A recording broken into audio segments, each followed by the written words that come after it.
अगर अमृत फल चाहे तो अपने को मारे,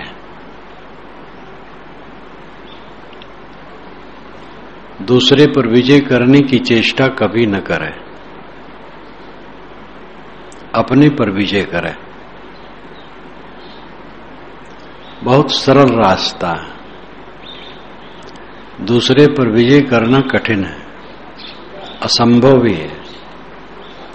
और विजय हो जाने पर वो विजय स्थिर नहीं है और उससे अपने को कोई शांति नहीं मिलेगी।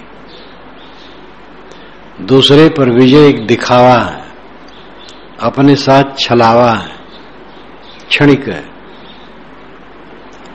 और कोई कल्याणकारी नहीं। अपने पर विजय स्थिर है, अपने पर विजय हो जाए और उस विजय को सुरक्षित रखे, निगरानी रखे। पौधा लगाया जाता है तो चारों तरफ से ईंटे से कांटे से घेरा जाता है, पश्चर न ले, कोई मस्खरा उसको तोड़ के उखाड़ के फेंक न दे, इसलिए उसकी सुरक्षा की जाती है। आत्म विजय के बाद भी सुरक्षा की जरूरत है, क्योंकि जब तक शरीर है तब तक कुसंग है प्रारब्ध कुसंग जग, ताते नेम बनाए, सत्संगत आधार दे साधन में ठहराए। शरीर, शरीर संबंधी प्राणी पदार्थ, परिस्थितियों का संग पड़ता है, इसलिए सत्संग का आधार दो, अपना मन साधन में ठहराओ, सब समय जागते रहो। किसी ने कुछ कह दिया है इससे दुख नहीं है, अपनी कमजोरी है इससे दुख है। किसी ने हमारा सम्मान नहीं किया इससे दुख है, ये अपनी कमजोरी से दुख है। किसी से सम्मान पाने का हमारा क्या अधिकार है? अपने को न देखने से सारा उपद्रव है। मन का कलह अनादि काल से मिटा नहीं है, भोग भोगते रहे, दूसरे पर विजय करने का प्रयास करते रहे, दूसरों को अपने विषय में समझाते रहे, हम ठीक हैं, बड़े काबिल हैं, बहुत योग्य हैं, निर्दोष हैं। साधक कभी अपनी निर्दोषता सिद्ध नहीं करता। अब ये अलग विषय है, कोई बात बताना है, साफ बता दिया, वो भी समय से जरूरी पड़ती। लेकिन अगर लोग लग जाएं कि तुम दोषी हो तो सफाई नहीं देगा। वह साधक कौन है जो अपने दोषों की सफाई देने के चक्कर में परेशान हो?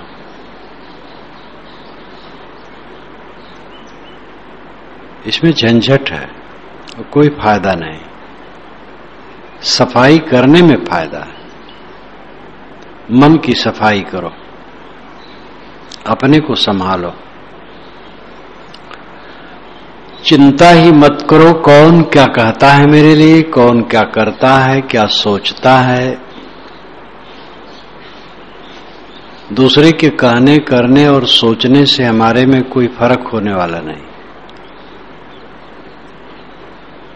यह निंदा से घटता नहीं है, सम्मान से बढ़ता नहीं। अपने को देखो, निरंतर अपने को देखो। अगर गहरी शांति चाहते हो, कृतार्थता चाहते हो, तो निरंतर अपने को देखो। जो साधक निरंतर अपने को देखता है और अपने को मारता है, अमृत हो जाता है। ऐसा करके कोई देखे तो विवाद करने की जरूरत नहीं रहेगी, अपने को बताने की जरूरत नहीं रहेगी। मनमस्त हुआ फिर क्यों बोले, इसी पर डॉक्टर हजारी प्रसाद द्विवेदी ने मुझसे कहा था, वो बताने आएगा। एक छोटा सा वाक्य कहा था, उन्होंने कहा मनमस्त हुआ फिर क्यों बोले, वो बताने आएगा। तुक की बात कभी भी कान में पड़ी रहती है किसी के द्वारा, वो बड़ी उपयोगी होती है। जीवन में न मालूम कितनी बातें हम सुने रहते हैं और उनसे हमारे विचार सुदृढ़ होते हैं, विद्वानों के अविद्वानों के, सज्जनों के और दुर्जनों के भी, साधारण लोगों के, विशेष लोगों के, सबके मुख से निकली हुई बातों से विवेकवान अपने ज्ञान की संपत्ति को समृद्ध करता है। सारा संसार गुरु है, सबसे हमें निर्देश मिलता है। हमारा विरोधी भी हमारा गुरु है, हमारा अपमान करने वाला भी हमारा गुरु है। सारा संसार बड़ा है, उसमें मैं ही एक छोटा हूं। या आपा को डारी दी दया करे सबको, अपने अहंकार ममकार को मिटाओ, घिसो इसको, खूब घिसो, खूब घिसो, घिसते जाओ, घिसते जाओ। समाज वही होता है, उपदेश वही होता है, पात्रता के अनुसार लोग ग्रहण करते हैं। उसी समाज में रहते रहते साधना में कोई आगे बढ़ जाता है, कोई नहीं बढ़ पाता है, कोई उल्टा हो जाता है। सब कुछ रात दिन वही सुन रहा है, लेकिन उसके मन में जगत की कामना है, बड़ा बनने की कामना, गुरुवाई की कामना, महंती की कामना, सम्मान की कामना। तो उसी संगत में रहते रहते वो लाभ नहीं ले पाता है। और ज्यादा अगर कामना भयंकर हुई तो विस्फोट भी उसके जीवन में हो जाता है। और जो कल्याण ही का कामी है, वो एक एक बात से, अनुकूल लोगों से, प्रतिकूल लोगों से, सब से सीख लेता रहता है। डूबते हुए को तिनका सहारा होता है। जो ये समझता है कि चारों तरफ हमारे डूबने के साधन है, हमें सावधान हो जाना चाहिए। जीवन को बहुत कम लोग समझते हैं। अहंकार तो रहता है सबको कि हम ज्यादा समझते हैं। समझना उसी का माना जाता है जो अंतर्मुख हो, जो अपने को संभाले, विवाद और कलह से रहित हो। किसी से विवाद नहीं, किसी से कलह नहीं, किसी से ऐतराज नहीं, शिकायत नहीं, कोई हमारा विरोधी नहीं। किसी के विचार में कुछ आया और ऐसा कह दिया तो इससे वो विरोधी नहीं। सबका मन अलग अलग है और अपने मन में किसके क्या विचार उठता है, वो किस ढंग से सोचता है, वो जाने। इसलिए सबका मत लेकर के कोई अपना कल्याण नहीं कर सकता। अपने को देख करके कल्याण करना चाहिए। अपना उद्वेग ही अपने को दुखदाई है। उद्वेग शून्य चित्त हो जाए तो कोई दिक्कत आ ही नहीं सकती। सारी दिक्कत उद्वेग में। उद्वेग में समझ में नहीं आता है क्या बोलना चाहिए क्या नहीं। जोश में आदमी ऐसी बात बोलता है जो एकदम भद्दा होती है। और उद्वेग शून्य रहता है तो कायदे से बोलता है।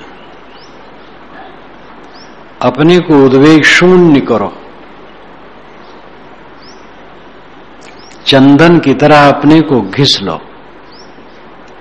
चंदन घिसा जाता है तो लोगों के मस्तक पर चढ़ता है। देवता और भगवान जिनको कहते हैं उनके भी मस्तक पर चढ़ता है। जो घिस जाता है वो सबके मस्तक पर चढ़ता है। अपने को सबके मस्तक पर चढ़ाने के लिए न घिसो, किंतु अपने को कृतार्थ करने के लिए घिसो। साधना का अर्थ ही है अपने मन को घिसना, अपने अहंकार को मारना, अपने ही को देखना, अपने ही को समझना, निरंतर अपने पर काम करना। और इस प्रकार जो अपने पर करता है वो बड़ा वरदान हो जाता है लोगों के लिए। उससे बहुतों का हित होता है। वो करता तो अपने लिए है लेकिन वो सबके लिए हो जाता है। त्रैलोक के पावन हो जाता है।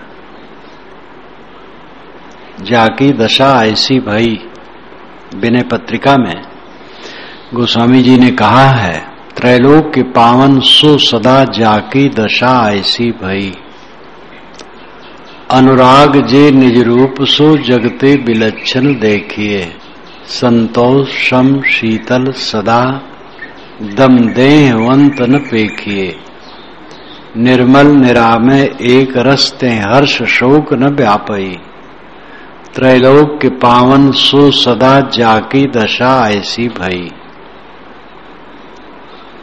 जिसको निज रूप से अनुराग है और जो अपने समदम में निरंतर लगा रहता है, शीतल हो जाता है, त्रैलोक के पावन हो जाता है। अपने को निरंतर देखो, अपने को निरंतर घिसो। यतराज जब अंदर से खत्म हो जाए, शिकायत खत्म हो जाए, अमर्ष खत्म हो जाए, हलचल मिट जाए, द्वंद्व मिट जाए, उद्वेग मिट जाए, तब समझो कि असली जगह पर पहुंचे हो।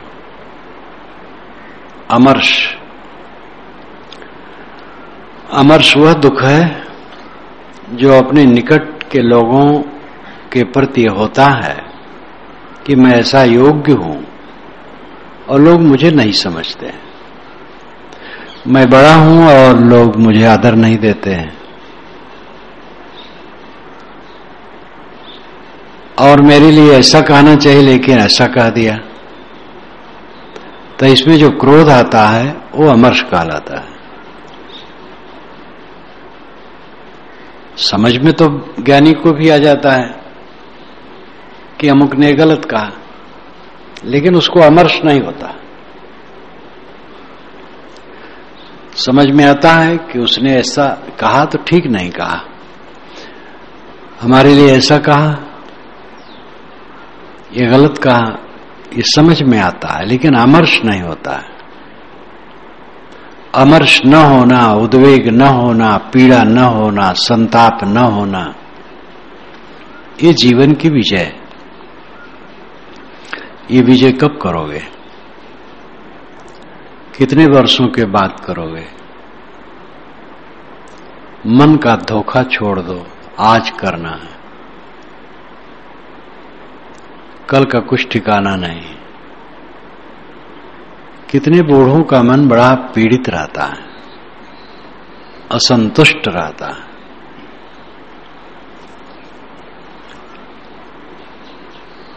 क्योंकि उन्होंने वैसी कमाई नहीं की। विवेकवान सोचता है ये सब शिकायत, अमर्ष, उद्वेग, ये सब गलत है। वो शांत आत्मा होता है। हबीब मियां जयपुर के ट्रेन में जब यहां से चला मैं इलाहाबाद से उस दिन, तो सुबह के टाइम अखबार वाला आया और पास के व्यक्ति के हाथ में मैंने अखबार में मोटे मोटे अक्षरों में देखा 135 वर्ष की उम्र। तो मैंने कहा भाई पढ़ के सुनाओ, तो पढ़ के सुनाया। हबीब मियां जयपुर के 1869 के 20 मई को जन्मे थे। अब वो 136वें वर्ष में प्रवेश कर गए।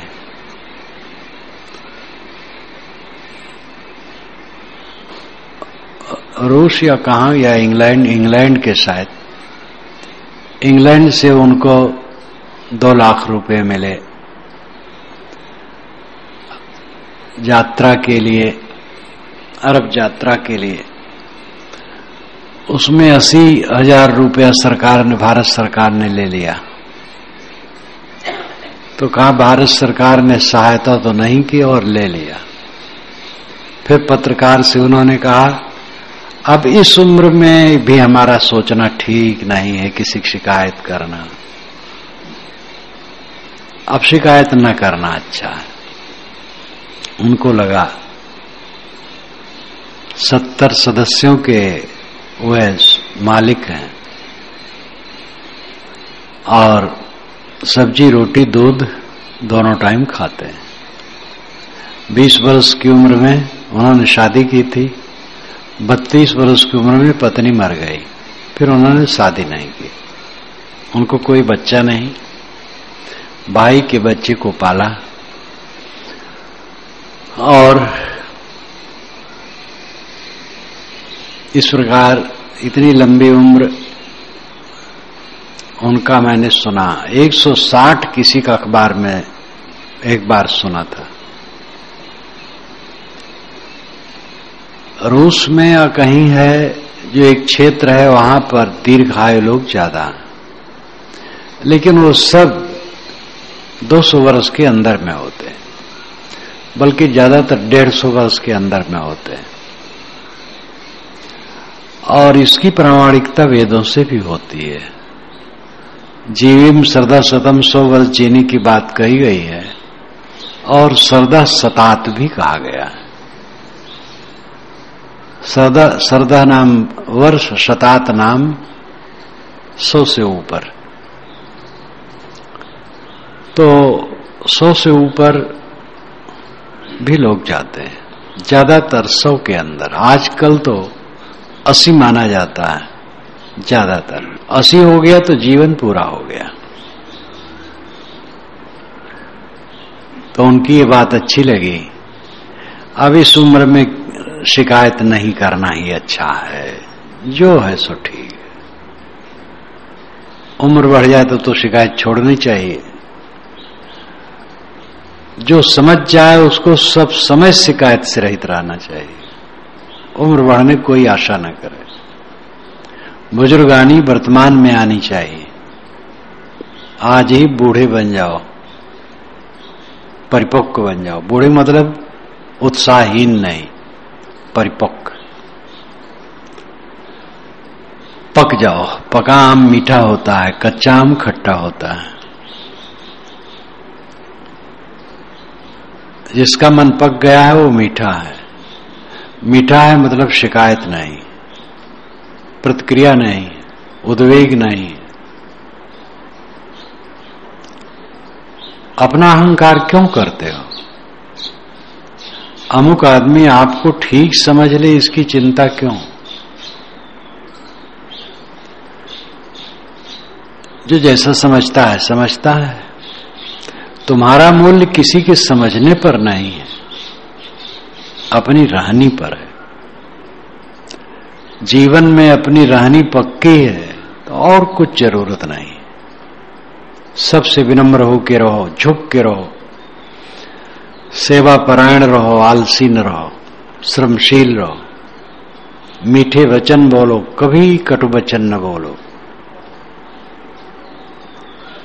सेवा परिश्रम से रहो और विनय से रहो, मीठा बोलो, सबसे पीछे और नीचे रहने की चेष्टा करो। अगर कल्याण चाहते हो, चौधराना चाहते हो तो कुछ करो, लड़ो झगड़ो मरो रो। और अगर मोक्ष चाहते हो, कल्याण चाहते हो, शांति चाहते हो तो सबसे पीछे और नीचे अपने को करने की चेष्टा रखो। चंदन की तरह अपने को घिसते रहो। ये शुभ अवसर, प्राकृतिक शक्तियां हमें उपयोग के लिए मिली हैं। शरीर अभी ठीक ठाक चल रहा है, मन की दृढ़ता अच्छी है, शुद्ध संग है, शुद्ध साहित्य है, सब कुछ बढ़िया है। ये चांस बड़े बड़े सौभाग्य का फल है। कितने अच्छे जिज्ञासु हैं, उनको सही रास्ता दिखाने वाला नहीं, और बहुत गलत जगह बेचारे पड़ जाते हैं। कितने लोगों का मन बड़ा अच्छा है, लेकिन शरीर ऐसा व्याधिग्रस्त हो जाता है कि वो बड़े मजबूर हो जाते हैं। कई विघ्न है। हम लोगों का सौभाग्य है कि कोई ऐसा विघ्न नहीं। इतना सौभाग्य, इस सौभाग्य का जो फायदा न उठाए वो कितना नासमझ है।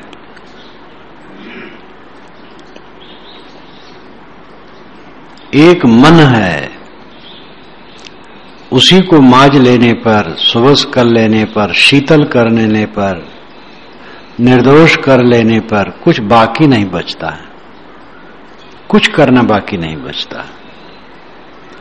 केवल अपने मन को ठीक कर ले तो कुछ बाकी नहीं रहता। और अपने मन को ठीक न किया, सब ठीक करते करते धोखा में चला गया। संसार का श्रृंगार करते करते बाहर चमकाते चमकाते भीतर काला हो गया। एक साधे सब साधिया, सब साधे एक जाए, जैसे सींचे मूल को फूले फले अघाए। एक मन सब संसार, एक साधे सब साधिया, सब साधे एक जाए। मन को साध लो, सब बस में हो गया, और सबको बस में करने चले तो मन विवश हो गया। एक साखी काफी है। एक साधे सब साधिया, सब साधे एक जाए। सबको साधने लगे, साथियों पर विजय करने लगे, अपनी जवानी पर विजय करने लगे। जवानी पर विजय करके जवानी को स्थिर करने के लिए अनेक प्रयोग किए गए हैं, और सब प्रयोग निरर्थक गए। पत्नी पर विजय, पद पर विजय के लिए तो वेद तक में चर्चा है, अथर्व वेद में टोना टोटका किया गया है। दूसरे पर विजय करने के चक्कर में आदमी धोखम पड़ जाता है। राजनीतिक विजय के चक्कर में बड़े बड़े राजनेता हताशा में मरते हैं। जो देश की उच्च चोटी पर बैठते हैं, अंत में बिलबिला के मरते हैं, क्योंकि छोटी छोटी बातों की आसक्ति हो जाती है। और ये बड़ा बड़ा कहलाने वाला ऐश्वर्य मोह हो जाता है। ऐसे विवेकी हो सकते हैं, कुछ न हो। राजगद्दी पर ऐसे पुरुष रहे हैं जिनके मन में कुछ नहीं रहा। मनुष्य तो है, विवेक का बल बढ़ना चाहिए।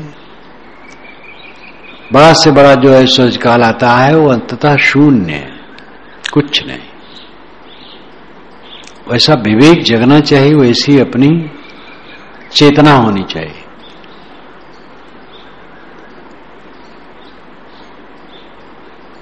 सभी साधकों के लिए एक ही बात है, शांति सबसे बड़ा सुख है। वही कल्याण है, वही मोक्ष है, वही निर्वाण है, वही कृतार्थ अवस्था है।